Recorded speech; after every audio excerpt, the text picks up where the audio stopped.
સહજાત્મ સ્વરૂપ પરમ ગુરુ પુનિત પરુણા થઈ ઉતર્યા અમ આંગણે અલ્પ સમય કી ધો મનુકુળમાં વાસજો ગુપ્ત જરણ દે વિરસના વેતા કરી ત્વરિત વળ્યા કરી પૂરણ આપ પ્રવાસ જો સાધુચરિત ગુરુ સ્મરણ તમારા શા કરું રાજ રાજેશ્વર સ્મરણ તમારા શા કરું આ આંખે રસ ભીના તમને બાળિયા અનુભવ નંદન વનના વિરલ વિહારી જો બાકી જ્યાં ત્યાં હૃદય વિહીન નજરે પડે શુષ્ક જીવન સરી તાપુરમાં સંસારી જો સાધુચરિત ગુરુ સ્મરણ તમારા શા કરું મેં ગરુડા આમ ઉરમરુ ક્ષેત્રમાં ટૌકી સ્વર્ગીય રૂડારાગમલ્લાર જો નવ પલ્લવતા અર્પી જીવન બાગમાં કીધા અમને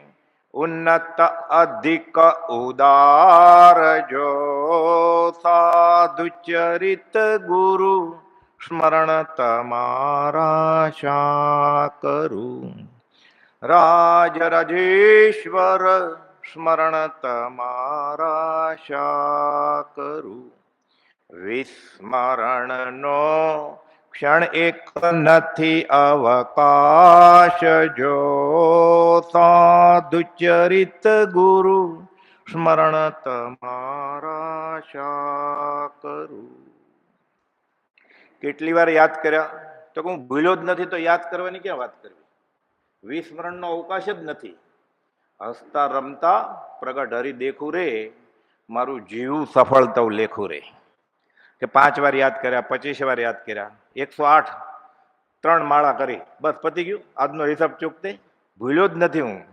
બ્રહ્મચારી કહે છે સહજ આત્મ સ્વરૂપ પરમ ગુરુ જીભને ટેરવે વેલ્ડિંગ કરો રેણ કરી રાખો ખાતા પીતા ઉઠતા બેસતા છોટાલાલ હરજીવન લીમડી ઠાકોરના અંગત મદદનીશ કુપાઉદયના દેહ વિલય વખતે પછી સભાઓ ભરાય પ્રમુખ સ્થાને ગાંધીજી હોય ઉમાશંકર જોશી હોય પંડિત લાલન હોય આને ઊભા થવાનું કહ્યું કે તમે બોલો 2 શબ્દ કવિતા બોલ્યા એ પંડિત લાલન કહે છે પરિચય નોંધમાં અમદાવાદમાં કોચરબમાં બધાની આંખમાંથી આંસુની ધાર કે અલ્પ સમય કીધો મનુકુળમાં વાસજો તમને હું યાદ શું કરું હું ભૂલ્યો જ નથી કે 33 વર્ષનું આયુષ્ય 10 વર્ષ બાળપણમાં 10 વર્ષ મુંબઈ ઉપાધિમાં છેલ્લા 3 વર્ષ અસ્વસ્થ શરીર અને જગતનો ઉદ્ધાર કરવો છે પાછો પરના પરમાર્થ સિવાયનો દેહ પાલવતો જ નથી ગંગા જમના પંડિત લાલન વર્ણન કરે છે કુપાલદેવ કરતા 15 વર્ષ મોટા કુપાલદેવ એને ભેટેલા એકવાર શિવ સાયનમાં અમેરિકામાં વિશ્વ ધર્મ પરિષદમાંથી આવ્યા ને બધા એને કહેતા વયા જાઓ તમે અત્યારે કુપાલદેવની તબિયત સારી નથી ડોક્ટર પ્રાંજ્યોન મહેતા કહે છે જાઓ ના પાડી છે પોતે જ ડોક્ટર પ્રાંજ્યોન મહેતા કુપાલદેવને જ્ઞાનમાં ખબર પડી ગઈ કે પંડિત લાલનને આ લોકો રવાના કરે છે મને મળ્યા વગર બોલાવો એને કે કુપાલદેવ નીચે ઉતર્યા પહેલે માળેથી ભેટ્યા પછી પંડિત લાલન પરિચય નોંધમાં લખાવે છે અર્ધ શતાબ્દી ગ્રંથ અગાસને માંથી પ્રસિદ્ધ થયો ત્યારે કે આ શરીર પૂતગલને પરમ કુપાલદેવના ઉત્તમ પૂતગલ નો સ્પર્શ થયો છે કે ભેટ્યા છે એ કહે છે બધાની આંખમાંથી આંસુની ધાર વિસ્મરણને અવકાશ જ નથી કેટલી વાર યાદ કર્યા તો હું ભૂલ્યો જ નથી તો ગણવાની ક્યાં વાત છે ભૂલો પછી ગણાય નહીં કે ત્રીજી વાર 101મી વાર લાખ વાર ઊંઘમાં યાદ આવે છે તો સપના આવે છે ગોપાળદેવને, ભૂલવાની ક્યાં વાત જ છે. સુશીલ નામ હતું, છોટાલાલ હરજીવન, એટલે આવા નામી અનામી ઘણા ગોપાળદેવને ઓળખવાવાળા થઈ ગયા છે. મૂળ વિષય છે આપણો વવાણિયામાં રાજચરણ. ગયા સમાગમમાં આપણે જોયેલું બધા પ્રસંગો સંન્યાસીઓ સાથે, સૌભાગ્યભાઈના ભણત સાથે વાત આવે છે. જીજીબાના લગ્ન પ્રસંગે સંવંત 1951માં મા મહિનો કોઈ સાંસારિક વાત કરવા આવે એ પોતાને ખબર પડે એટલે સોળ તણીને સૂઈ જાય ગોપાલદેવ. બપોરે 12 વાગે ઘસ ઘસાટ સૂતા છે એમ, એટલે પછી ઈશારો કરે પોપટ મંજી કે ઘરના કે સૂતા છે ભાઈ એમ, નીકળી જાય. પછી ગોપાલદેવ સોળ કાઢી નાખે. આત્માની વાત હોય ને, આખી આખી રાત જાગે. પછી લગ્ન માટે ગયા જ નથી. એ 540મો પત્ર છે. સૌભાગભાઈ ગોપાલદેવને પત્ર લખે છે કે નાની બેનના લગ્નમાં તમે તો આવશો ને, હું આવવાનો છું. અંબલભાઈ પત્ર લખે, હું આવવાનો જ છું. ગોપાલદેવ મેં નક્કી જ નથી કે નાની બેનમાં લગ્નમાં જવાનું કે નહીં. સૌભાગભાઈ અને અંબલભાઈ નક્કી કરી નાખેલું, આમંત્રણ પત્રિકા મળ્યા વગર, કે જવું છે અમારે. ગોપાલદેવ લખે છે 540માં. આ દશા છે. પોતાની ઉંમર હજી 28મું ચાલે છે અને રવજી આત્મા છે, એટલે મોટા દીકરા છે. અનુજ એટલે નાના દીકરા, આ તો મોટા દીકરા છે. રવજી બાપા તો વ્યવહારના કામ કરતા જ નહીં. એટલે રેવાશંકરભાઈ અને ગોપાલદેવ આ મળીને બધા પ્રસંગો એવી રીતે ઉકેલે વ્યવહારમાં. રવજી બાપાનો અભિપ્રાય શું ચાલે એ ગોપાલદેવના લગ્નથી રવજી બાપાએ નક્કી કરી પોપટ રેવાશંકર સાથે. ગોપાલદેવને જણાવ્યું જ નહોતું. ગોપાલદેવ એ લોકોને ઉતાવળ છે તો ઠીક છે કે અહીંયા તો તૈયારી કરતો હોય 1.5 વર્ષથી બધું, લગ્નમાં ક્યાં બૂટ પહેરવા ને ક્યાં કપડાં પહેરવા. ગોપાલદેવ કે એ લોકોને એ ભણીની ઉતાવળ છે તો ભલે રહી, તો જેમ ગમ્યું એમ કે. બેનનો પ્રસંગ છે, સગી નાની બેનનો, પોતે જવાબદાર છે. લખે છે જીજીબા નામ હતું નાની બેનનું. જીજીબાના લગ્ન મા મહિનામાં થશે કે કેમ, સૌભાગભાઈ પૂછે છે. તે સંબંધમાં વવાણિયાથી અમારા જાણવામાં કઈ આવ્યું નથી. અમે પૂછ્યું એ નથી કે લગ્ન ક્યારે લેવાના. સગાઈ થઈ ગઈ છે તો નાની બેનના લગ્ન ક્યારે છે ગોપાલદેવને ખબર નથી. આ ત્યાગ વૈરાગ. તેમ એ બાબતમાં મેં કંઈ વિશેષ વિચાર કર્યો નથી. વવાણિયાથી ખબર મળશે તો તમને અત્રેથી રેવાશંકરભાઈ કે કેશવલાલ જણાવશે, હું નહીં લખું તમને. એટલે જેની સાથે સગપણ થયું છે ને એ સૌભાગભાઈને સગા થાય પાછા. એટલે ગોપાલદેવને જ પૂછવાનું હોય ને, મોટા ભાઈ. એટલે સૌભાગભાઈ હકથી પૂછે છે. ગોપાલદેવ કે અમે વિચાર જ નથી કર્યો, અમને કઈ સમાચાર આવ્યા નથી, કદાચ આવશે તો રેવાશંકરભાઈ તમને જણાવશે, હું નહીં જણાવું. અતડાઈ લાગે ને સામેવાળાને. સૌભાગભાઈ ઓળખી ગયેલા કે અહીંયા આત્મા સિવાય કાંઈ બીજી વાત છે નહીં. કામ એક આત્માર્થનું, બીજો નૈમંદ રોગ. આપણે તો ન પૂછે તો આપણું મોઢું બગડી જાય. અહીંયા પૂછે છે એટલે બગડી જાય છે. આ પત્રમાં લખે છે અમને આવી વાત નહીં કરતા, મહેરબાની કરીને. 44 વર્ષ મોટા સૌભાગભાઈને વિનંતી કરે છે કે તમને ના પાડીએ તોય તમારે વ્યવહારિક વાત લખાઈ જાય છે, મહેરબાની કરીને નહીં લખતા. આ શ્રીમદ રાજચંદ્રનો માર્ગ છે. તે સંબંધમાં વવાણિયાથી અમારા જાણવામાં કઈ આવ્યું નથી. તેમ એ બાબતમાં મેં કંઈ વિશેષ વિચાર કર્યો નથી કે ત્યાં જાવું કે નહીં લગ્નમાં. વવાણિયાથી ખબર મળશે તો તમને અત્રેથી રેવાશંકરભાઈ કે કેશવલાલ જણાવશે. અથવા રેવાશંકરભાઈનો વિચાર મા મહિનાનો હશે તો તેઓ વવાણિયા લખશે, એટલે રવજી બાપાને લખશે. પછી રવજી બાપાને પૂછજો તમે, મને નહીં પૂછતા. અને આપને પણ જણાવશે. તે પ્રસંગ પર આવું કે ન આવવું તો હું જવાનો છું કે નહીં.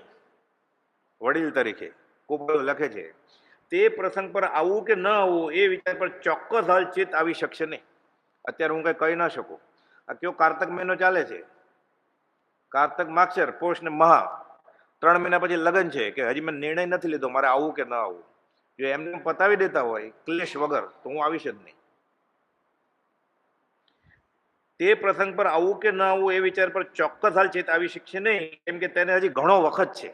3 મહિના ઘણો સમય લાગે છે. આ તો હજી સગાઈ થાય ત્યારે નામ પાડી રાખે કે છોકરો આવે તો આ નામ રાખવાનું અને છોકરી આવશે તો આ નામ રાખવાનું. સ્કૂલે નક્કી થઈ ગઈ હોય. કાળ દોષ કળીથી થયો નહીં મર્યાદા ધર્મ, તોય નહીં વ્યાકુળતા. આને વ્યવહાર લાગે છે આ જીવન. કાં તો અમે વ્યવહારિક રીતે બરોબર ડાયા છીએ. અમે આ વ્યવહાર નથી, આ ગેરવ્યવહાર છે. આ 232માં ખંભાતના ત્રિભુવન માણેકચંદને લખ્યું છે. આત્માર્થી કે સાધકને કયો વ્યવહાર સદવ્યવહાર કહેવાય કે પ્રેરે તે પરમાર્થને તે વ્યવહાર સંબંધ.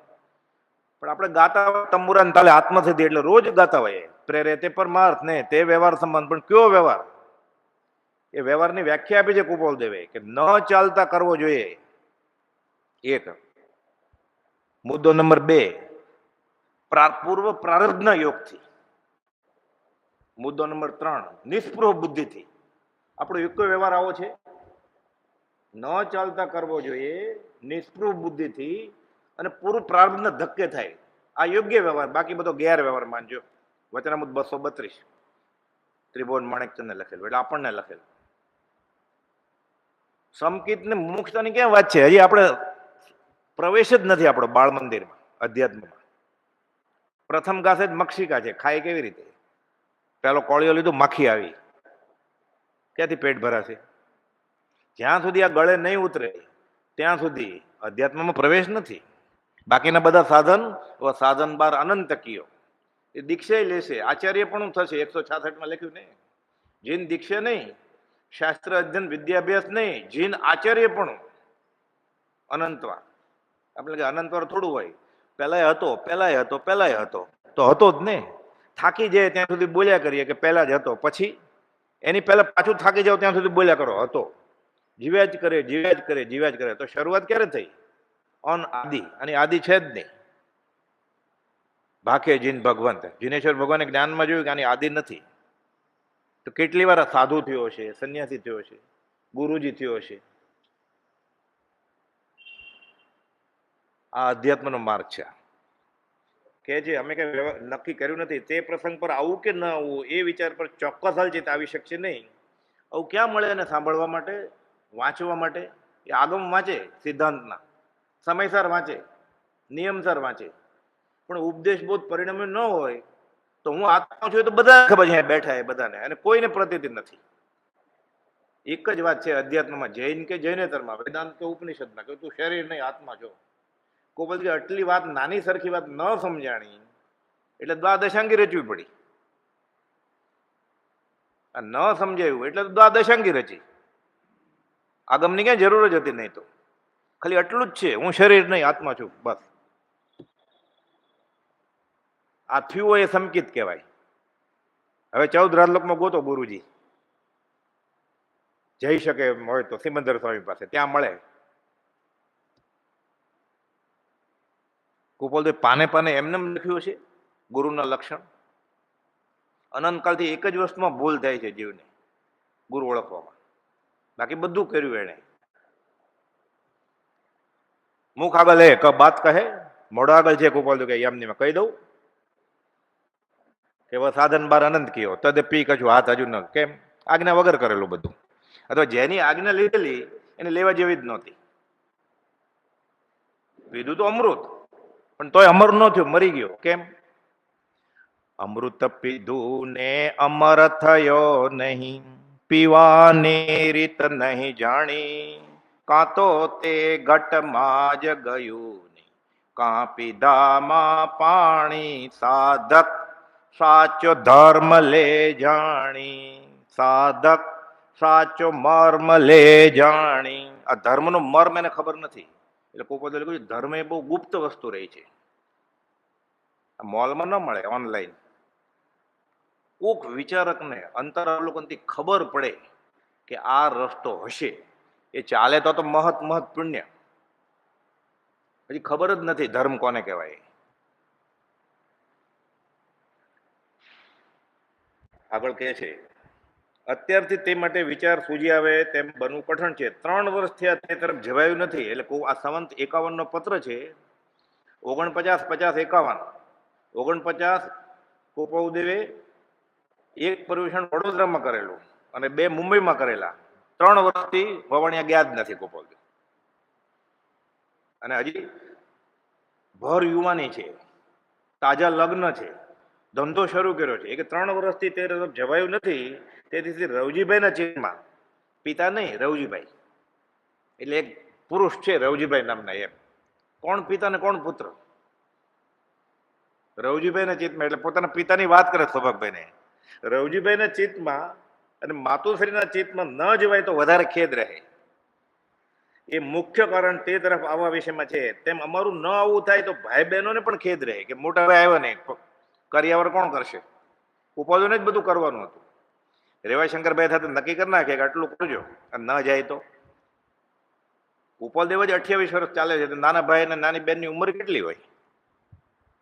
એટલે કે ભાઈ બહેનને ખેદ રહેશે એ બીજું કારણ આવવા તરફના વિચારને બળવાન કરે છે, અને ઘણું કરીને અવાશે એમ ચિત્તમાં લાગે છે, પણ હજી નક્કી નથી કર્યું કે હું આવીશ કે નહીં.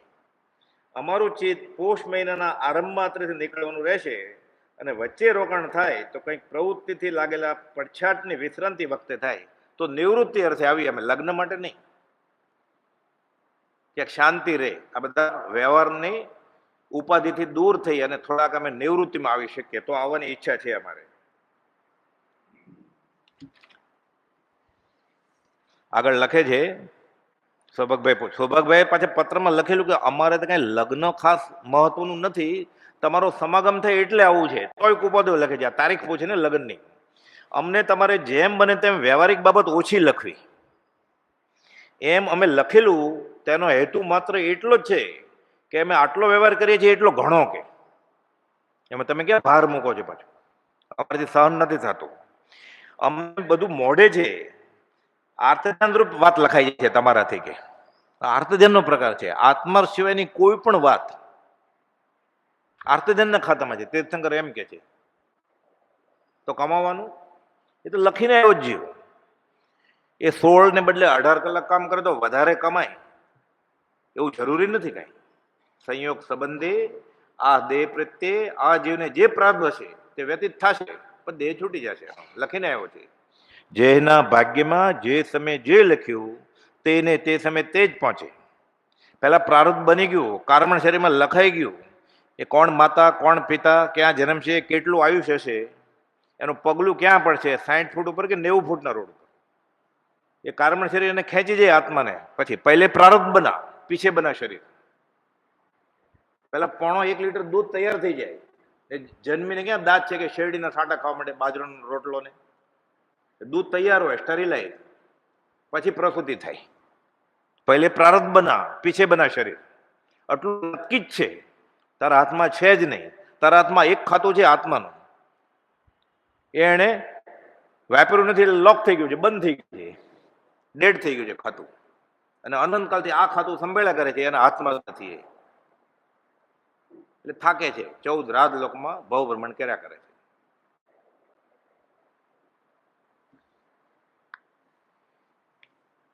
આ વાત આર્તધ્યાનના રૂપ જેવી લખાઈ જાય છે, તેથી અમને બહુ સંતાપ થાય છે. એ જ વિનંતી કરું તમને. નીચે પ્રણામ કરે છે કે મહેરબાની કરી મને ત્રાસ નહીં આપતા તમે વ્યવહારની વાત કરીને. પાછા લખે છોરું રાયચંદના દંડવત પ્રણામ. આજ્ઞાકિત રાયચંદ છોરુના પ્રણામ. વ્યવહારની વાત નહીં લખતા તમે. 305 મિનિટ અમને કંટાળો આવે છે કે મંદિરમાં ગોતીએ વ્યવહાર. હમણાં કેમ નહોતા દેખાતા?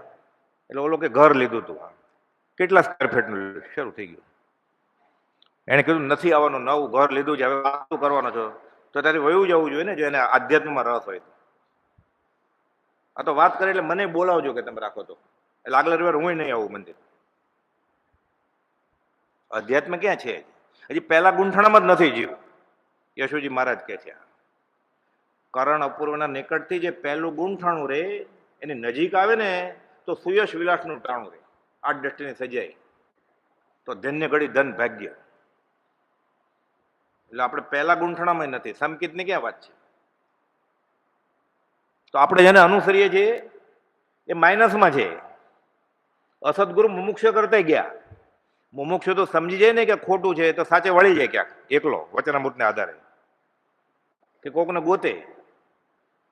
ઓલા તો ઠરીઠમ થઈ ગયા છે 78%. એટલે અસદગુરુ એ મુમુક્ષુ કહેવાને લાયક નથી. આ અધ્યાત્મનો બોધ છે. એટલે કુપોદોની પ્રત્યેક ચેષ્ટાના અદભુત રહસ્યનું ફરી ફરી નિધિધ્યાસન કરો, આ બોધ છે. એટલે વવાણિયામાં તો વિષય આવ્યો એટલે આપણે વવાણિયાની વાત કરીએ છીએ. બધી આ જ છે. લખે છે લિખિતન બોધ સ્વરૂપના યથાયોગ્ય. એની પ્રત્યેક ચેષ્ટા બોધ સ્વરૂપ જ છે. એ ધંધો કરતા હોય તો બોધ સ્વરૂપ, એ પરણતા હોય તો બોધ સ્વરૂપ, એ વવાણિયામાં હોય કે ઈડરમાં હોય વાક સાથે, બધું બોધ સ્વરૂપ જ છે. લગ્ન પ્રસંગે પણ તેમની તીવ્ર વૈરાગી દશા રહેતી. હવે એમાં એવું પીરસવાળો બધા આવ્યા ને પછી લગ્નની વાત છે. દૂધપાક પીરસાતો હતો, ઢોળાઈ ગયો એટલે રવજી બાપા ખીજવા માંડ્યા. એટલે કોઈ ઓલો પડ્યો એને કેટલું વાગ્યું એનું કંઈ તમને છે નહીં કાંઈ, કે નોકરને તમે પગાર આપો છો એના કરતાં કામ તો વધારે લ્યો છો. ભવાંતરે શું થશે? એ તમારો શેઠ થશે. પછી જે ગાડામાં વધારે વજન રાખો છો એ બળદ પછી તારો ગાડા ખેડૂત થશે અને તું બળદિયો થશે. કોઈથી કંઈ પડી ગયું, ઢોળાઈ ગયું, પોતે તો ગુસ્સો કરતા જ નહીં. જાનઈ અને દૂધપાક પીરસતા એ પીરસનારથી દૂધપાકનું વાસણ પડી ગયું, રવજીભાઈ તેને વઢવાડ કરવા લાગ્યા કે બીજો દૂધપાક ક્યારે હું બનાવીશ, આટલો ખર્ચો કરી નાખ્યો. ગોપાલદેવ કહે છે એ પડી ગયો તેનો કોઈ ભાવ પૂછતા નથી, આમ કામ બોલો છો? બધાને ચૂપ રાખ્યા કે પેલા એને પૂછો. પ્લેગમાં કોઈને સ્પર્શ ન કરાય. મુંબઈની બધી માર્કેટ બંધ થઈ ગયેલી, મુલજી જેઠાને બધી સ્વદેશી માર્કેટ ને બધી, ગોપાલદેવની પેઢીને બધું. માણસને પ્લેગ થયેલો, ગોપાલદેવ ખોળામાં એનું માથું રાખીને માથું દાબતા હતા એને, એનો દેહ છૂટ્યો ત્યાં સુધી. પછી મુંબઈ છોડી દીધું ગોપાલદેવે. રેવાશંકરભાઈ પેઢી બંધ કરી દીધી એટલે ગોપાલદેવ વવાણિયા ન ગયા, આણંદ ને ત્યાં બધા ગયા. ત્યાં તો ક્વોરન્ટાઇન ચાલતું હતું. તોય વિચરે ઉદય પ્રયોગ, બધાનો ફેટો દોડાવડાવે, પરીક્ષા કરે અને પછી ઇન્ફેક્શન ન થાય એ ધગધગતા એન્જિનના બોઇલરના પાણીથી ધોવે ને પછી પ્રેમચંદ રાયચંદ ધર્મશાળામાં ઉતરવા આણંદ સ્ટેશનની સામે. ગોપાલદેવનો નંબર આવ્યો ને ફેટો ધોવાનો, એન્જિનમાં ઉકાળેલું પાણી ખલાસ થઈ ગયું. એન્જિન ડ્રાઈવર કે જવા દે, હવે પાણી નથી મારી આગળ, એટલે ફેટો પલાળ્યા વગર ગોપાલદેવને જવા દીધેલા. આવું બધું યોગ બળ હોય, અતિશય હોય જ્ઞાનીના. એટલે ગોપાલદેવનો નંબર આવ્યો એટલે ફેટો કાઢીને ધોવડાવવાનો, પાણી જ નથી કે હવે એમને વયા જાઓ. કેટલાને રોકી રાખે પછી આણંદ સ્ટેશને પાણી ન હોય તો. આ જ પ્રસંગે અંબાલાલભાઈ ને સૌભાગભાઈ પહોંચી ગયા. અંબાલાલભાઈને આમંત્રણ તો આપ્યું જ નહોતું કાંઈ, એ પહોંચી ગયા થેલી લઈને. શું કરે છે? લગ્ન, આ બાજુ લગ્નની બધી તૈયારી ચાલે છે. સૌભાગભાઈ તો ગોપાલદેવની સાથે જ હોય, સમાગમ કરે. અંબાલાલભાઈ દેવા માતા પાસે જાય છે, કહે છે કે પરમ ગોપાલદેવનું કાંઈ લખાણ હોય એટલે સાહેબજીનું કાંઈ લખાણ છે? એ કે હા, એ 9:30 વાગે 9:30 વર્ષે ઉઠી ગયેલા ને ભણતા, 7.5 વર્ષે ભણવા બેસેલા, 9:30 ઉઠી ગયેલા, કે 1.5 વર્ષ સુધી આ રૂમમાં વાંચ્યા કરતા ને લખ્યા કરતા. કે આ ગુણ પડી છે, આ રહ્યું બધું, કે રાખી મૂકેલી ગુણ. અંબાલાલભાઈ ગુણ લઈ લીધી, બધા લગ્નની તૈયારીમાં છે બધા. બાકી ગુણ ખોલી તે પુષ્પમાળા નીકળી. ચાંદલો લખાવીને પુષ્પમાળા લઈને આવતા રહે. પછી આ લઈ આવ્યા જે પુષ્પમાળા વચનામૃત 2 છે ને, 108 બોલ. ગોપાલદેવે છેલ્લા બોલમાં લખ્યું છે કે ઊંડા ઉતરીને આ ક્રમ અનુક્રમ સવારે બપોરે સાંજે ગમે ત્યારે કરશો, આ મંગલદાયક થશે. અધિક શું કહું, વધારે શું વાત કરું? કે એટલે પુષ્પમાળા ખાલી આત્મસાત થાય ને આપણે તો સંકિત થઈ જાય. એ કૃપાદેવ કોથળામાં લખીને મૂકી રાખેલું. અંબાલાભાઈ એ લઈને આવ્યા ગોતીને. આ લગ્નમાં ગયેલા, ત્યાં અમદાવાદે લગ્ન પ્રસંગે ગયેલા અંબાલાલભાઈ. જુઠાભાઈ ગયેલા, નવું ધોત્યું, નવો ખેસ, નવી પાઘડી. જુઠાભાઈ તો વૈરાગથી ઊભા ક્યાં થયા, એનું કમરનું બળ બધું તૂટી ગયેલું. જુઠાભાઈની કમરનું બધું બળ સત્પુરુષના વચન રૂપી લાકડીના પ્રહારથી તૂટી ગયેલું. શરણાઈ વાગી એટલે અંબાલાલભાઈ કહે છે કે શરણાઈ વાગી, ચાલો વરઘોડો નીકળ્યો. જુઠાભાઈ કહે છે ક્યાં પ્રતિબંધ કરું? ત્યાંય લગ્નમાં જ ગયેલા અંબાલાલભાઈ. આપણે લગ્ન પ્રસંગમાં જાય, અંબાલાલભાઈ લગ્ન પ્રસંગમાં જાય છે.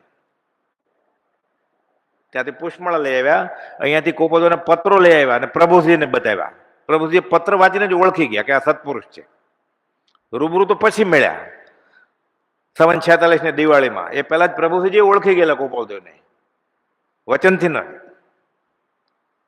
જેના વચન બળે જે નિર્વાણ માર્ગને પામે છે, આ સજીવન મૂર્તિના વચનો પ્રભુજી ઓળખી ગયા. નહીં તો પરસંમેલનમાં જૈન સાધુ ક્યારેક ગૃહસ્થને નમસ્કાર કરે 3, હજી મળ્યા જ નથી, સીધા 3 નમસ્કાર. એ જૈન સાધુ અપાસરામાં.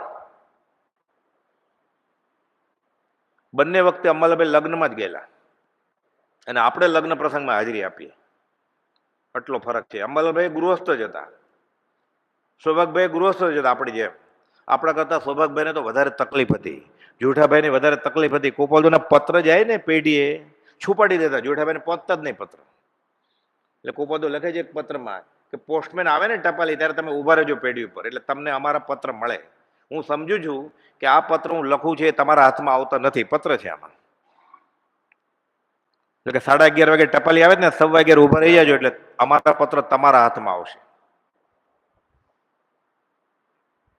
ત્યારે 6 પદનો પત્ર ને આત્મસિદ્ધિ હતું જ નહીં. જોઠાભાઈનો દેહ છૂટ્યો ત્યાં સુધીમાં તો એ બધું કમાણી કરી નહીં, ખાલી મોક્ષમાળા જ હતી.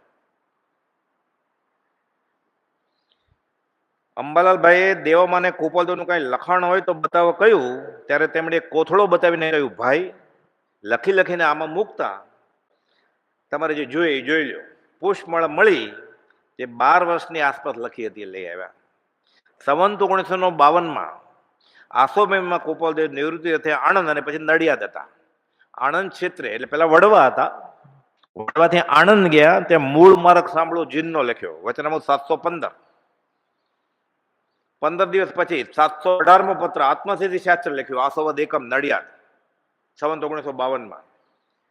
ત્યાં પત્ર આવ્યો કે દેવ માતાની તબિયત બહુ ગંભીર છે અને તમને બોલાવે છે, વવાણિયા આવો. એટલે આપણે બધા વવાણિયાના પ્રસંગે જ વાત કરીએ છીએ અત્યારે. વવાણિયાથી પત્ર આવ્યો, એમાં જણાવે કે દેવા માતાને તાવ આવે છે અને તેમને પોતાના પુત્રને મળવાની ઘણી ઈચ્છા છે, કે હું મોઢું જોયેલું એનું, એટલે મરણ પથારીએ છે એમ.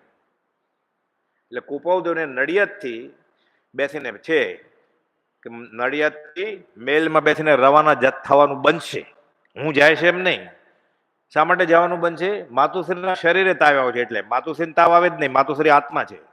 માતુશ્રીના શરીરે તાવ આવવાથી કાલે મેલમાં બેસવાનું થશે.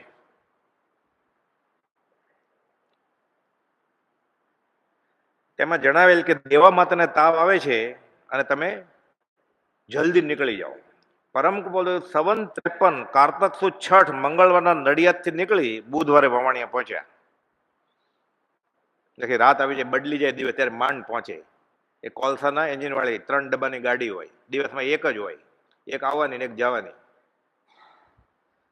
માક્ષર સુદમાં એક દિવસે માતુશ્રીને અધ્યાત્મની વાત કરવાની હતી દેવા માતાને. ગયા છે તો ખબર કાઢો બોલાવે છે, એટલે શું વાત કરે? એટલે બેઠા છે ને ક્યાંક ગતિ સુધારે. સાચો શ્રાવક, સાચો સાધક, સાચો મુમુક્ષુની એક જ જવાબદારી છે. ભગવાન મહાવીરે ગૌતમ ગણને કહ્યું છે કે મા બાપનો બદલો કેવી રીતે વળે? ભગવાન મહાવીર કે વળે જ નહીં ક્યારે બદલો. મનુષ્ય જે આપ્યો છે ને એનાથી તો મોક્ષ મળે. તો કે મારે આપવો હોય તો બનતે ક્યાંક ઉપાય તો બતાવો. એટલે ભગવાન મહાવીર કહે છે આગમમાં કે તારા શરીરના આ ચામડાના જોડા શીવડાવો અને મા બાપને કરાવીને આપે તોય બદલો વળે નહીં. તો કરવું શું? એક રસ્તો છે, મા બાપને વિતરાગના માર્ગ તું વાળ તો બદલો વળે. કુપોલદેવ વચન સપ્તશતીમાં બોલ લખ્યા છે, મા બાપને રૂડી વાટે ચડાવો. પણ એ ધર્મ એનો રસ ન હોય તો તેની મિથ્યા આજ્ઞા માનું નહીં. એટલે મા બાપ વચમાં આવે ને અધ્યાત્મમાં તો છોડી દેવા પડે. 2 જ રોટલી છે, એક માં ખાય એક બાપા ખાય, હું ભૂખ્યો મરી જાઉં, બસ આટલું શ્રવણ થવાય. મા બાપની મિથ્યા આજ્ઞા માનવાની મનાઈ છે. ઠાકરસિંહને કહેલું કે મા બાપ સત્સંગમાં વચમાં આવે છે ને, તને આવવા નથી દેતા ને, કહી દેજે હું તમારી જોગમાં શરૂ નહીં કરું. નારિયેળની કાચલી હોય ને, રામપાત્ર લઈને ભીખ માગીશ કે કાચલી લઈને, તમારી જોગમાં સહન નહીં કરું. રત્નરાજ મહારાજ મારવાડના સ્થાનકવાદી સાધુ, કુપોલદેવના પત્રો વિશે જાણવા મળ્યું.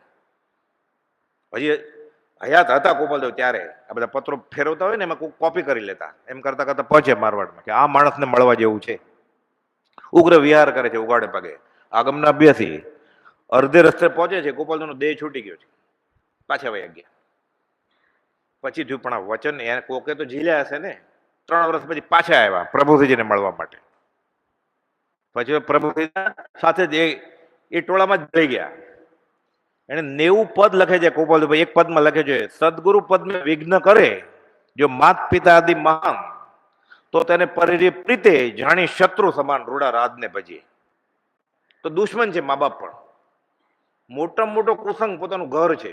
જો અધ્યાત્મમાં અંતર થતો હોય ગળે ઉતરે આપણને. રતન મારે પદ લખ્યું છે લાંબુ, એમાં એક કડી છે કે સદગુરુ પદને વિઘ્ન કરે જો માત પિતા આદિ મહાન, તો તેને પરિપ્રીતે જાણી શત્રુ સમાન, દુશ્મન છે. એટલો બદલો આપવાનો ખાલી કે વિતરાગ માર્ગ તરફ વાળવાના. કુપોલદેવે અક્ષરશ બધો અધ્યાત્મનો બોધ પાડ્યો છે વ્યવહારમાં પણ, કે અધ્યાત્મની વાત કરે છે. અને શું કરે છે વાતમાં? બાણો આવ્યો હેમચંદ ટોકરસી કે કાગળ લાવ, એમાં પાછું ગોપાલદેવને જ્ઞાનની વાત છે. તો કે નથી કાગળ. તો કે આ પડ્યા, ખોલ. ખોલ્યો તો ખડિયો લાવ. તો ખડિયો છે જ નહીં. તો કે ખોલ બરોબર ખાનું. હાથ નાખ્યો અંદર તો ખડિયો હતો અને કલમ હતી. શું લખે છે? અપૂર્વ અવસર એવો ક્યારે આવશે. માક્ષર મહિનામાં 753માં હેમચંદ ટોકરસી પરિચય નોંધમાં લખાવે છે કે આ ભાગશાળીને હાથે કાગળને ખડિયો આપવાનું બોલું. મેં કહ્યું કે નથી ગલ્લામાં ખડિયો. તો મને કહ્યું ફરી વાર જોઈજો, હાથ નાખ અંદર હશે. હાથ નાખ્યો કે ખડિયો હાથમાં આવ્યો. કે એટલે ગોપાલદેવને બધું દેખાતું હોય, પાછળથી, આગળથી, વાંસેથી. એ નાકથી સ્વાદ લે અને ટેરવાથી જોવે. આંખે પાટા બાંધ્યો તો પુસ્તક કયું છે. નાકે રૂપ નિહાળતા ને લોચનથી રસ ચાખતા. બધી ઇન્દ્રિયોનો સરખો ઉઘાડ. બધા પ્રદેશો ખુલ્લી ગયા છે એના. એટલે બધા પ્રસંગો નોંધીએ ને તો બધા પ્રદેશો એના ખુલી ગયા હતા આરસીની જેમ. એવા બધા કેટલા પ્રસંગો બનેલા છે. હેમચંદ ટોકરસી કહે છે કે મને કહ્યું, પછી ગાથા લખી કે અપૂર્વ અવસર એવો ક્યારે આવશે. માક્ષર મહિનામાં ગયા હતા ખબર કાઢવા માતા સુધી. અહીંયા નાની બેનના લગ્નમાં ગયા છે, ગોપાલની બેનના. કોણ? અંબાલાલભાઈ પુષ્પમાળા લઈ આવ્યા. સુભાભાઈ તો કહેલું મારે તો સત્સંગ થાય એટલે હું આવું છું, મારે કઈ લગ્ન બગનમાં કઈ રસ નથી ખાસ. જવલબેન 6 વર્ષના હતા ત્યારે મોટું કુટુંબ છતાં ગોપાલદેવે તેમનું નામ ગુજરાત વર્નાક્યુલર સોસાયટીના લાઈફ મેમ્બર તરીકે નોંધાયું. ઘણા બધા મેમ્બર હતા. આ 6 વર્ષની છોકરી એનું નામ લખાવે છે. શા માટે? એમાં નિયમ એવો હતો, આ બુદ્ધિ પ્રકાશ નામનું માસિક જેના નામે લખાયું હોય ને લવાજમ ભર્યું હોય એને આખી જિંદગી મફત મળે.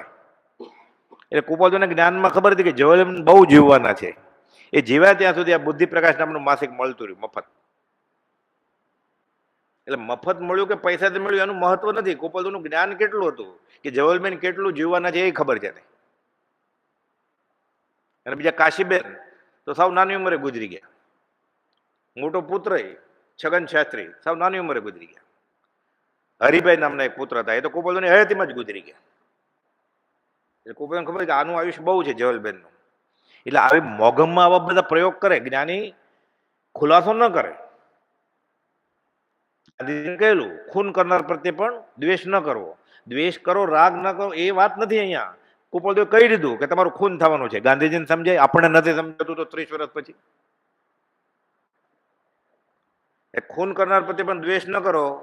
હમણાં કોઈક આપણને એમ કે હાઈવે ઉપર મોટો એક્સિડન્ટ થાય ને તો જાપ કરવા માંડજો, અને આપણે જ્યાં ખરેખર થાય તો એ જાપ માટે નહીં, એક્સિડન્ટ થવાનો છે એમ કહી દીધું એને મોગમમાં. તમારું ખૂન થવાનું છે એમ કહી દીધું. ગાંધીજીને કેમ સમજાયા?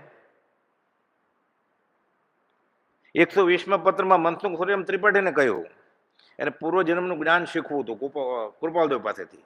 શર્માતા હતા, હજી કામે નહોતા લાગે ગોપાલદેવ. કે ધંધો નોકરી માગશે તો, પૈસા ઉધાર માગશે તો. એટલે 120માં પત્રમાં લખે છે, એક જન્મ ને તે થોડા કાળનો, કોઈ પાસે અમે દિનતા કરવા નથી, તમે ફિકર નહીં કરતા. એક જ જન્મ તો પછી જન્મવા નથી. આપણને 50 વર્ષ પછી નથી ગળે ઉતરતું. તો મનસુખ એ વેદાંતી હતા. એ તો મનસુખરામ સુરિયમ ત્રિપાઠી, એને ક્યાંથી ગળે ઉતર્યા? એટલે ગોપાલદેવને ઓળખવા કેટલું અઘરું છે. બ્રહ્મચારીજી કહે છે, જવલબેનને કહે છે, અગાધ આશ્રમમાં આવ્યા કે મારા પિતાને હવે પ્રસિદ્ધિમાં કોણ લાવશે? 50 વર્ષ તો થઈ ગયા દેહ વિલયના. તો કે ગોપાલદેવની ઓળખાણ બહુ અઘરી છે તમારા પિતાની. તમે ઓળખો છો? પ્રભુજી ઓળખાવ્યા છે બ્રહ્મચારીજી. એમ કહેતા નથી હું ઓળખું છું.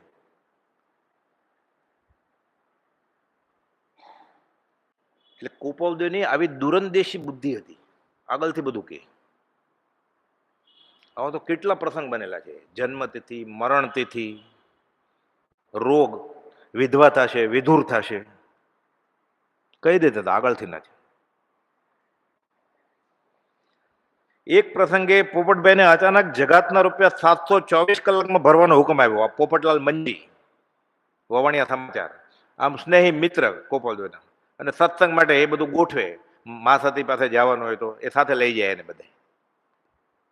તેઓ મૂંઝાણા ગોપાલદેવ પાસે જાય છે.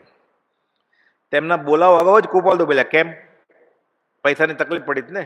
હજી પગ મૂકે ત્યાં જ આગળથી જ ગોપાલદેવ કહી દીધું, આજે તમને અવેજની મોટી રકમની ઘણી જરૂર જણાય છે. હુંડી લખવી એમ કહીને સમસ્યા ઉકેલી નાખી. એટલે સામેવાળાના મનની વાત જાણતા તેવા તો સેંકડો પ્રસંગો બનેલા છે, તારીખ, વાર, સ્થળ અને વ્યક્તિના નામ સાથે કેટલા પ્રસંગો બનેલા છે. એક વખત પરમ કૃપાલદેવ પોપટલાલભાઈને કહેલ, કોઈ દોષ મોટો થઈ જાય અને ખેદ થયા કરતો હોય તો એકાંતમાં જઈ મારી અજ્ઞાનતાથી આ દોષ થયો છે અને હે પ્રભુ, હું આપની સાક્ષીએ માફી માંગુ છું એમ કેવું, આપ દયા કરી મને ક્ષમા આપો, બાકી બીજા કોઈને દોષ કહેવાય એવો પુરુષ આ કાળમાં છે નહીં. આ 125 વર્ષ પહેલાની વાત છે કે તમે તમારો ગુનો સામેવાળાને પ્રકાશમાં લાવીને પ્રાયશ્ચિત કરો, એવો આ કાળ નથી. એટલે આવી ભૂલ કરતા નહીં. સામેવાળો પછી વાપરે, એક્સપ્લોઇટ કરે પછી કે હા તમે આ ગુનો કરેલો ને, પછી શું કરો તમે? પછી નીચા જોવા જેવું થાય ને, નુકસાન થાય. પરમાર્થમાં નુકસાન થાય ને વ્યવહારમાં નુકસાન થાય. એટલે કે બે કાનમાં આંગળી નાખી ભગવાનનું નામ લઈ ક્ષમાપના બોલી આપણે માટે અને ગુસ્સો વગડામાં કહી દેવાનું કે મેં આ ભૂલ કરી છે. એનું પ્રતિક્રમણ કરો, આલોચના કરો, જે કરવું એ કરો, જાપ કરો, ક્ષમાપના બોલો. કોઈને કહેવા જેવું નથી. બાકી બીજા કોઈને આવો દોષ કહેવાય એવો નથી, એવો પુરુષ છે નહીં. 947 પત્ર લખ્યો છે.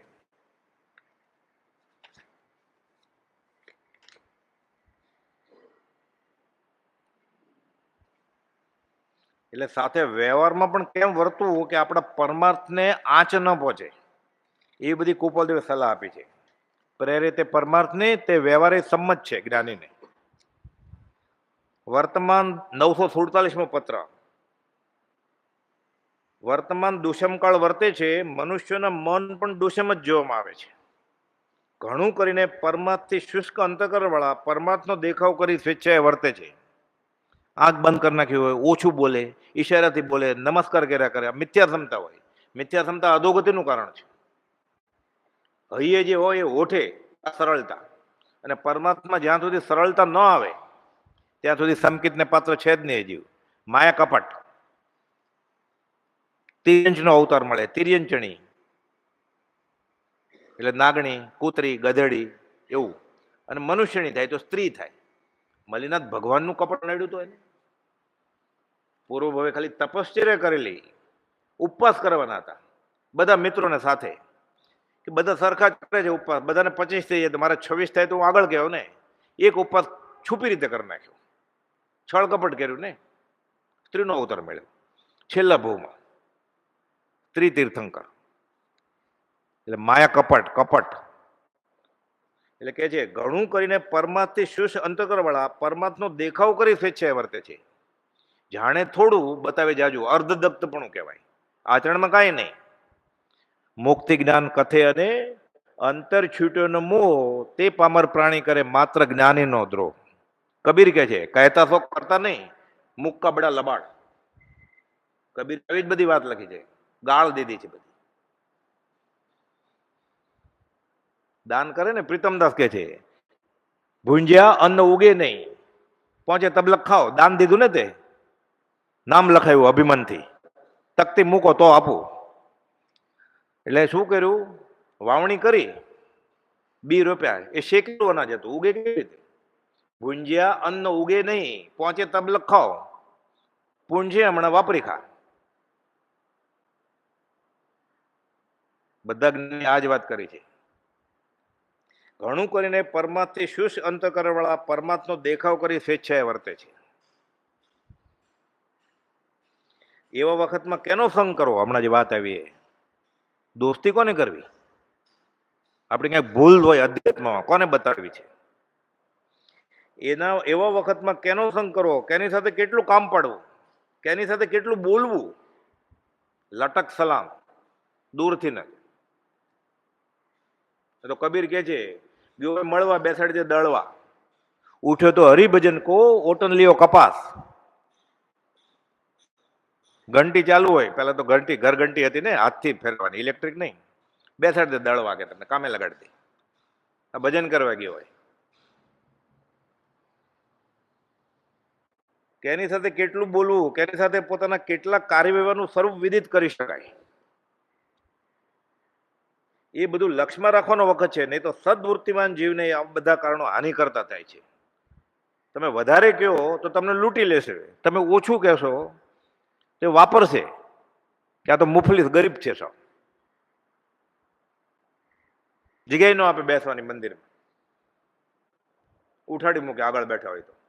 બે રીતે છે આ સોબત કરતા શ્વાનની બે બાજુનો દુઃખ. રીજુ ચાટે મુખથી, ખીજુ પિંડીએ બટકું ભરે.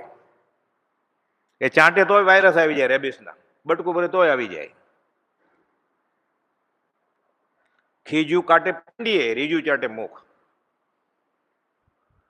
આવા વખતમાં કેનો સંગ કરવો, કેની સાથે કેટલું કામ પડવું, કેની સાથે કેટલું બોલવું, એટલે દુશ્મની નહીં, દોસ્તી જ નથી કરવાની. દોસ્તી થાય તો દુશ્મની થાય ને. જ્યાં રાગ નથી ત્યાં દ્વેષ નથી, અખંડ સિદ્ધાંત છે. મોક્ષમાળા શિક્ષાપાઠ 44માં ગોપાલ સિદ્ધાંત આપ્યો છે કે દ્વેષ શા માટે થાય છે વ્યવહારમાં. આપણે રાગ કરેલો એટલે, રાગ જ ન હોય તો દ્વેષ થાય જ નહીં. જ્યાં રાગ નથી ત્યાં દ્વેષ નથી, આ અખંડ સિદ્ધાંત છે. એટલે દોસ્તી ન હોય એટલે વેર થાય જ કેવી રીતે? છોડી દોસ્તી, તોડ્યું વેર, એ સંતોને લીલા લહેર છે. પછી આવા વખતમાં કેનો સંગ કરવો, કેની સાથે કેટલું કામ પડવું, કેની સાથે કેટલું બોલવું, કેની સાથે પોતાના કેટલા કાર્યોનું સ્વરૂપ વિદિત કરી શકાય, એ બધું લક્ષ્યમાં રાખવાનો વખત છે. નહીં તો સદવૃત્તિવાન જીવને આ બધા કારણો હાનિ કરતા થાય છે. આનો આભાસ આપને પણ હવે ધ્યાનમાં આવતો હશે. આ દેહ છોડતા પહેલા 5 મહિને લખ્યો છે પત્ર કે ધ્યાન રાખજો તમે. અને પરમાર્થમાં તો પોતાના ભૂલ એટલે ગોપાલદેવ સલાહ આપતા જાય છે પોપટલાલ મંજીને કે ભગવાન આગળ ઊભો રહી ક્ષમાપના બોલી ફરી વાર એ ભૂલ ન થાય એવો નિયમ લે, કોઈને કહેતો નહીં તું. અને કાં તો ઓલો એમ કે મેં આવું કરેલું, એટલે બે સરખે સરખા ભેગા થઈ જાય, ધંધો શરૂ કરે. પછી બેઓ ભક્તિ કરવા દોસ્તી થઈ જાય, ભાગીદારીમાં ધંધો કરે પછી ન કરવાનો જાકુબીનો. બે રીતે નુકસાન થાય વ્યવહારમાં ને પરમાર્થ. એટલે ઓળખાણ સોનાની ખાણ કે છે ને એ વ્યવહારમાં, પરમાત્મા નુકસાન છે. 659માં પત્રમાં લખ્યું છે બધા દુઃખનું કારણ સંબંધ છે. એમ અનંત જ્ઞાનમંત તીર્થંકરો કહ્યું છે. કોઈ 3 લીટરનો પત્ર લખ્યો છે કે સંસારમાં દુઃખનું કારણ શું? તો કે સંબંધ. તો શું કરવાનું? આપણે પાસે ગાતા હોય આપણે, સર્વ સંબંધનું બંધન તીક્ષ્ણ છેદીને, અપૂર્વસર એવો ક્યારે આવશે? તું લાવ તો આવે ને અપૂર્વસર, એમને આવે? ખેંચવો પડે, ત્યારે પચકાણ લેવા પડે આરામ સમારંભના કે હું જન્મ દિવસમાં લગ્ન દિવસમાં વાસ્તવમાં નહીં જાઉં હવે, તો એવો અપૂર્વ અવસર આવે. આ મંદિરમાં નવી જોડ લઈને આવ્યો હોય, મેકઅપના સાધનો લઈને કે અહીંયાથી છૂટું એટલે કપડાં બદલાવી લઈશ ને જાય છું, હવે દાખલા બને છે. તો એવો અપૂર્વ અવસર કેવી રીતે આવે?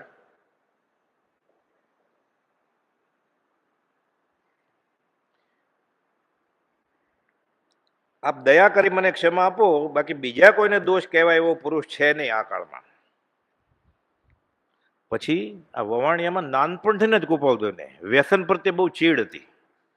જ્યાં પણ બોધ આપે ને નિવૃત્તિ ક્ષેત્રે વ્યસન અંગે, એમાં તમાકુની વાત કરે જ, બીડી હુક્કો. ત્યારે હુક્કાની ફેશન હતી, બધા પૈસાવાળા હોય ને શ્રીમંત ધીમંત, એ બીડી નહીં તો હુક્કો પીવે. અને સર્વસંગ પરિત્યાગી સાધુને તો દીક્ષા લીધા પછી અગ્નિને અડાય જ નહીં. એટલે પુરુષ હોય તો સ્ત્રીને અગ્નિને ન અડાય, સ્ત્રી હોય તો પુરુષને અગ્નિને ન અડાય. તો બીડી સિગરેટ હુક્કો કેવી રીતે પીવે સાધુ? એટલે છીકણીની શોધ કરી. એટલે ઘણા જૈન સાધુ છીકણી પીવે, બજાર સૂંઘે, ટપકીર. પ્રભુશ્રીજી બીજા મુનિ એ બધા સૂંઘતા. તો કે છે ગોપાલદેવ પ્રથમ મિલનમાં જ બ્રહ્મચર્યની દ્રઢતા અંગે પૂછે છે. અથાણા વરાવવાના નહીં, કારણ વગર ચા વાપરવાની નહીં, અને છીકણી આદિ વ્યસનનો ત્યાગ કરો. કારણ વગર એટલે એ જમાનામાં શરદી ખાંસી કે એવું થાય ને તો ચા પીવે અને સાથે સૂંઠ નાખી હોય ભરપૂર, એટલે દવા ન લેવી પડે. અને કાં તો ખાલી સૂંઠના ગાંગડે ચગળે સોપારીની જેમ. એટલે કે બહુ શરદી ખાંસી એવું થાય અને ત્યારે તપકીર સૂંઘે એટલે છીંક આવે ને, એટલે નાક સાફ થઈ જાય. દવા નહોતી ત્યારે. અને ઉદ્દેશિક આહાર કહેવાય, દવા કહીને તો લેવાય જ નહીં. એ તાવ આવ્યો હોય ને એટલે એમ પૂછે તમારા ઘરે સુદર્શન છે? હોય તો નવું સુદર્શન લઈને ન અપાય. એ દવાની દુકાનમાંથી દવા લઈને વરો તમે. આ આધ્યાકર્મી કહેવાય, ઉદ્દેશિક આહાર. એટલે ઉદ્દેશીને, સાધુને ઉદ્દેશીને લઈ આવ્યા ને, પ્રિસ્ક્રિપ્શન ડોક્ટરે આપ્યું અને ટેબ્લેટ લઈ આવ્યા ને પછી વરાવી પાત્રમાં. લેનાર અને આપનાર અસંખ્યાત અનંતકાળ રખડે એમ શાસ્ત્રમાં છે. દશ વૈકલ્પિક સૂત્રમાં, થાણાંક સૂત્રમાં, અરે ગોમટસારમાં, દિગંબરી ગ્રંથમાં છે. ઉદ્દેશિક આહાર, ગોચરીનો દોષનો પહેલો દોષ છે આ, કે સાધુને ઉદ્દેશીને કઈ વસ્તુ લાવો તમે, ખાવાનું નહીં, એ સામે ગયા છે એના માટે પાપડ શેકો તમે, કે સાધુ હમણાં આવશે હું પાપડ શેકી નાખું ખીચડી સાથે, ઉદ્દેશિક આહાર થઈ ગયો. લેનાર અને આપનાર બંને અનંત કાળ રખડે. તો મને ખબર નહોતી, તો ખબર નહોતી એટલે તો સંસાર ભેટમાં મળ્યો. હવે જાણી લે, જગે તેથી સવાર. તે માગે તો શ્રાવકની ફરજ છે કહેવાની કે અમે ઉદ્દેશિક આહારનું આહાર દાન કરતા નથી, અમને ભગવાનની આજ્ઞા છે કે આમ નહીં કરતા. છોકરીને તકલીફ પડે તો ક્યાં જાય? મા બાપ આગળ આવે ને. શ્રાવક શ્રાવિકા સાધુ સાધુનું પિયર છે એમ શાસ્ત્રમાં લખ્યું છે, એને કહેવું પડે. 12 મહિના અથાણું માગે ને એમ કહેવાય અથાણું અભક્ષ્ય છે, અમે ખાતા નથી એટલે નથી, એમ સીધું નહીં કહેવાનું અમારા ઘરે નથી, એમ કહેવાનું કે 12 મહિનાનું અથાણું અભક્ષ્ય કહેવાય છે એટલે અમે ખાતા નથી એટલે તમને નહીં મળે. કેવું પડે, પિયર છે આ. આપણે પ્રતિક્રમણ બોલીએ જ છીએ 14માં, સતને સત જાણે બોધે, અસતને અસત જાણે નિષેધે. તે ક્યારે નિષેધ્યું? એની આજ્ઞા લઈને તો આલોચના કરે છે અને પૂરું થઈ પછી એને નમસ્કાર કરવા જાય છે. પ્રતિક્રમણ કેમ થશે પછી? એને આલોચના કેવી રીતે થશે? એને કેટલા સંવત્સરી કેટલા ગયા, કેટલા વર્ષો ગયા?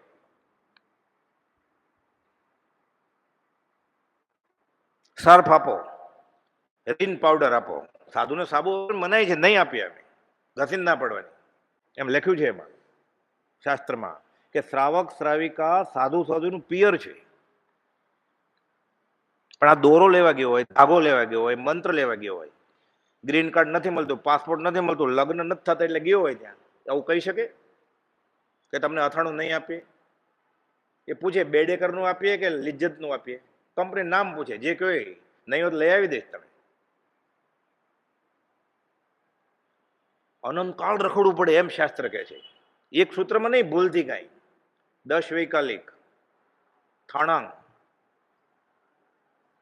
આચરંગ, સુઈગળાંગ, ગોમટસાર બધે લખ્યું છે. ગોચરેન્દ્ર, દિગંબર, શ્વેતાંબર બધા આમના એમાં.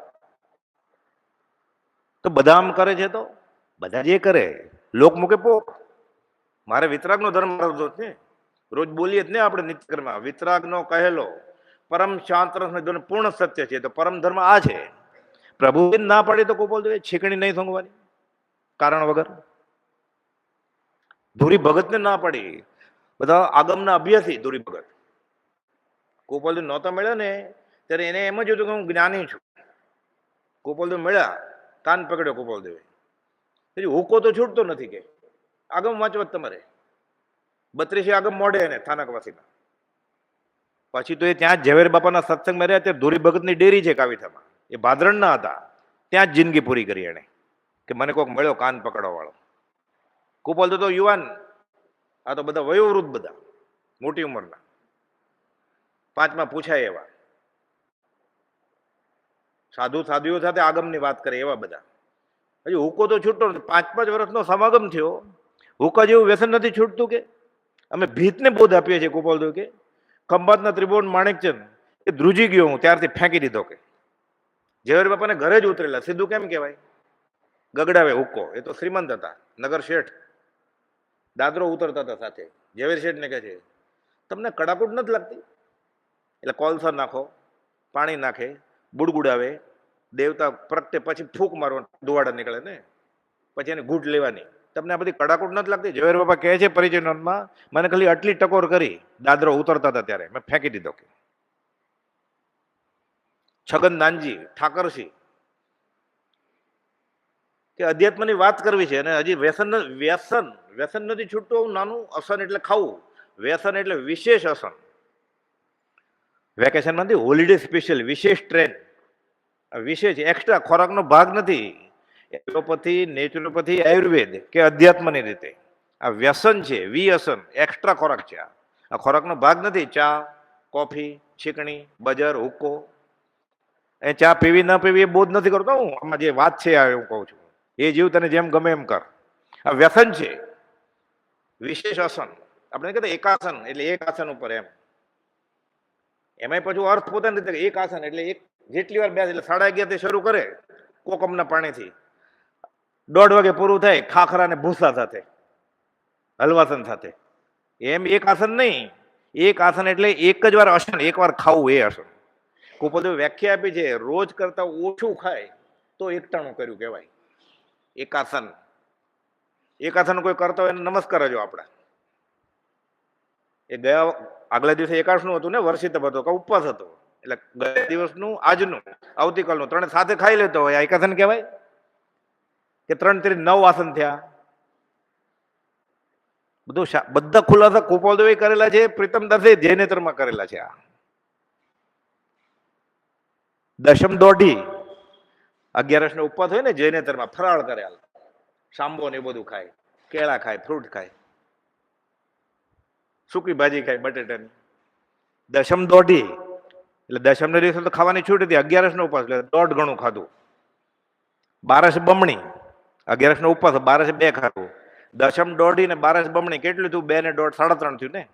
11 નો વચમાં ઉપવાસ હતો, રોજ એક એક ટપ બરોબર ખાધું હોત તો કેટલું થાય? 3 થાત ને. આ 3.5 થયું. દશમ દોઢી 12 બમણી 11 નો ઉપવાસ.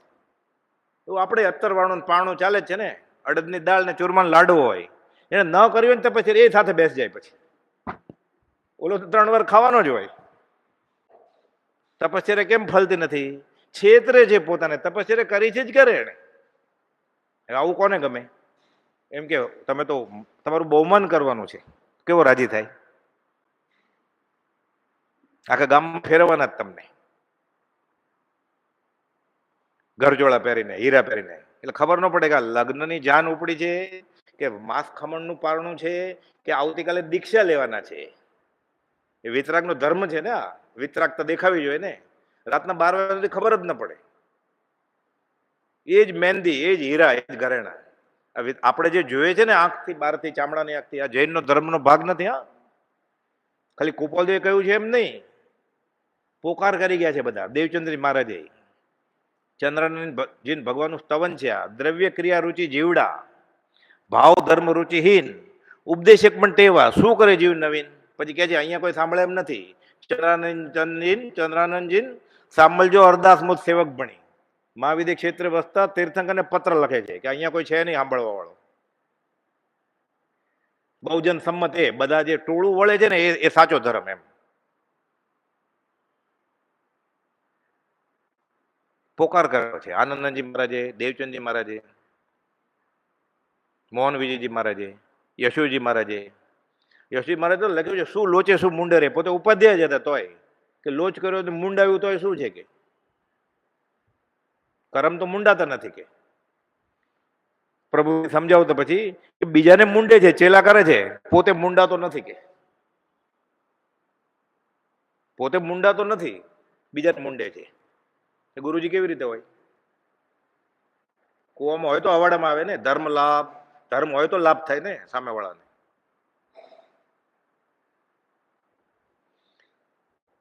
એટલા બધાનું વ્યસન. પણ એક વસવસો પરમાત્ખેજ કુપોલદેવને રહી ગયો.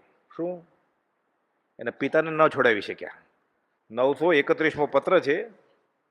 રવજી બાપાને હુક્કાનું વ્યસન. ગરાસિયા સાથે બેસે વવણિયાની ભાગોળે, ઠાકુરને ગરાસિયા સાથે ગગડ્યા કરે. કુપોલદેવ મુંબઈથી મની ઓર્ડર કરે, તમાકુ ખરીદીને બે. કે છે આ મનખો વજન વગરનો આબરૂ શું રહેશે? આ લોકોને પરલોક બધું બગડશે. રીસાઈ ગયા, મોટી દીકરીને ઘરે વયા ગયા. 931મો પત્ર છે.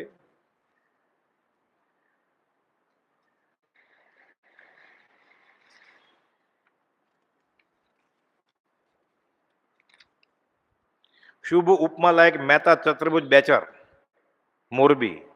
આ ઠેઠ 56નો પત્ર છે, છેલ્લા વર્ષોનો. શરૂઆતમાં લખેલો 27મો પત્ર કે હું બીજો મહાવીર થયો, ત્યારે આ ચતુર્ભુજ બેચરને જ લખેલો, મોટા બેનને. ત્યારે એને એમ હતું કુપોલદેવને કે આ ધર્મ પ્રભાવના માટે મને કામ આવશે. પછી એ તો સંસારમાં પડી ગયા. કુપોલદેવની બેન એની સાથે, છોકરા છૈયા ને કુટુંબ કમાવાનું એવું બધું. ક્ષેવો પછી એમ જબરો હતો, પણ અધ્યાત્મમાં કઈ કામ આવ્યા નહીં, એટલે પત્ર લખતા જ નથી કુપોલદેવ. 202મો પત્ર લખ્યો છે. એટલે ચતુર્ભુજ બેચર લખે જ કુપોલદેવ કઈ ખોટું લાગ્યું તમને? હમણાં પત્ર નથી લખતો? એટલે કુપોલદેવ જવાબ આપ્યો આપણને કામ આવે એવો, કે સંસારી સંબંધ અનંતવાર થયા છે, બધા મિથ્યા સંબંધ છે. જે મિથ્યા છે એ વાટે અમારે પ્રીતિ વધારવાની ઈચ્છા નથી, એટલે મને ખોટું નથી લાગ્યું, પણ તમારી સાથે મારા સંબંધ વધારીને કંઈ કામ નથી. મારી બેન સાથે વધારો તમે. બેનને કેવું થાય ભાઈ આવું કહેતો, તો એના માટે પોતે આત્મા મૂકી દે. સંસારી સંબંધો અનંતવાર થયા છે. જે મિથ્યા છે તે વાટે સંબંધ વધારવાની અમારી ઈચ્છા નથી. અમને ખોટું નથી લાગ્યું, અમારે સંબંધ વધારવો નથી તમારી સાથે. કોઈ બનાવીને આવું કે તો કેવું થાય? આ તો હારે જ વટોર કરવાનો હોય બનાવી હારે ને. હારે ભક્તિમાં જાય તો ખરો કહેવાય. આ માર્ગ હજી આપણે આ ધર્મ કોને કહેવાય વ્યવહારથી બાહ્યથી એ નથી ખબર આપણને. સમકિત ને બધું સિક્કા ઉછાળીએ જ ને આપણે, શાઇક સમકિત ને આત્મજ્ઞાન ને બોધિ ગુરુગમ આપી કેટલું બફમ ચાલી રહ્યું છે અધ્યાત્મને નામે. વ્યવહારમાં તો કઈ વાંધો જ નથી, અનંતકાલથી નફાનો વેપાર કર્યો જ નથી, નુકસાની છે. એટલે કે ખાસ ગુમાવવાનું છે નહીં. પ્રભુજી કે તળિયે જ બેઠો જ તું, ઘોડાપુર આવે કે હાથીપુર આવે એને શું ફરક પડે, નીચે બેઠો હોય એને. આમાં લૂંટાઈ જાય છે આ મળ્યા પછી. દુર્લભ એવો મનુષ્ય દેહ અનંતવાલ લૂંટાણો છે, હવે લૂંટાઈ જાય છે તો મૂર્ખ શિરોમણી ને અધમધમ અધિકો પતિત. એટલે આ વ્યસનના બધા પ્રસંગ સાંભળીને આપણે એવા વ્યસન હોય પછી આત્મથી ટાઈમ થાય ને બપોરે એટલે ઊંઘ આવે ચા ન પીધી હોય તો, એટલે છોડવું પડે. ત્યાં સિદ્ધિશિલા કે પ્રભુ કે ત્યાં હોટલ છે ચાની, તેમ કહેતા હાટડી છે ચા સિદ્ધિશિલાએ, ત્યાં કેવી રીતે પીશ પછી? અહીંયા છોડે તો ત્યાં જવાય ને.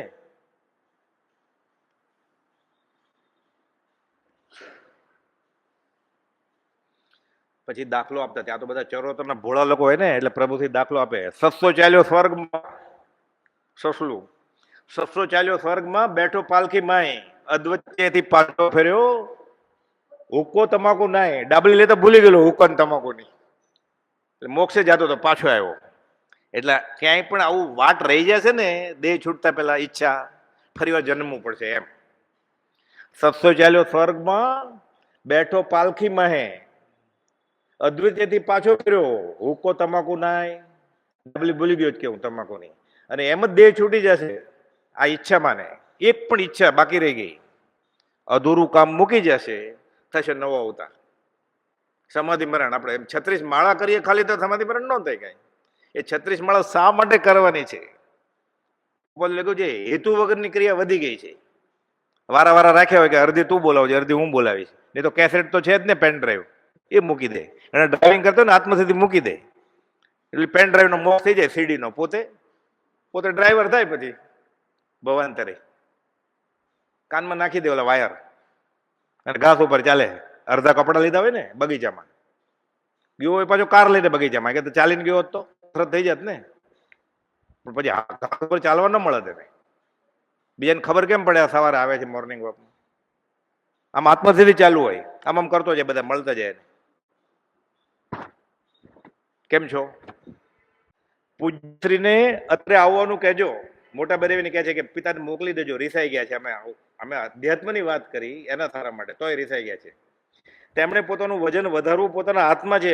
અન્ન વસ્ત્ર કે મનની કઈ તાણ નથી. કે હું મનીડો તો કરું જ છું, તમાકુ લે તોય, પણ મહેરબાની કરીને એને કહો કે ખોટું ન લગાડે.